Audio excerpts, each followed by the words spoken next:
So here we have the Mercedes-Benz A180 on a 64 plate. I'm going to start off by showing you around the outside of the car, and then we'll hop in and run through some controls on the inside. From the outside you can see it's a 5-door car with alloy wheels.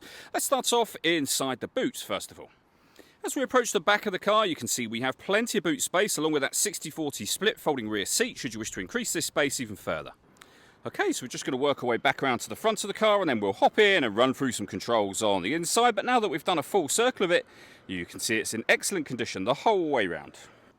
Just briefly before we climb in, I think it's well worth seeing the interior from this exterior point of view. There's plenty to run through on the dashboard, so let's hop in and we'll do that now. Okay, now that we're inside the car, we're going to start with the dials. Over on the left-hand side, we have the speedometer and fuel gauge. On the right-hand side, we have the rev counter and coolant temperature gauge. And then in the center, you can see the total miles for this car there, 51,452. You can change information displayed there. So you can have a digital readout for the speedometer, as well as other bits of fuel economy, trip computer, and car information. And then below that, it will show you what gear this car is in. It's an automatic, so we are in park at the moment, of course. If we back out to the steering wheel, the buttons I was using a second ago to change this information are these ones just here.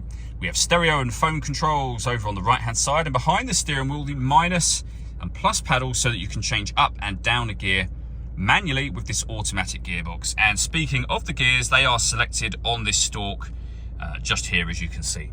Over in the center we then have the main screen for the car, which includes satellite navigation.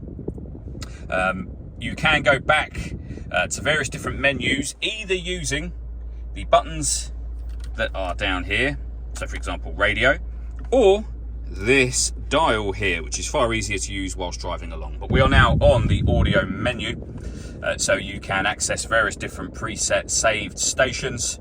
You've also got CD player, USB storage, Bluetooth audio and auxiliary input as well, so loads of ways to listen to your music. And we've also got a full color reversing camera up on here as well. Working our way down, we have the CD player, the main volume for the stereo, buttons to access certain things from pairing your phone, satellite navigation. We can answer and end phone calls from here as well.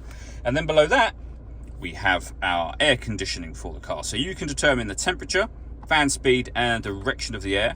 The air conditioning is on at the minute, so that's off, on again. You can recirculate the air that's in the car. It's a great way of heating it up or cooling it down quickly depending on the temperature you've set. Just here, of course. We have a 12-volt charging socket and some storage. A bit more storage just here as well, and then the dial that I mentioned at the beginning. All that leaves me to say is thank you for taking the time to watch this video. If you'd like to come and see the car in person and have a test drive, please feel free to give us a call here at Glenbourne's. We'd love to hear from you soon.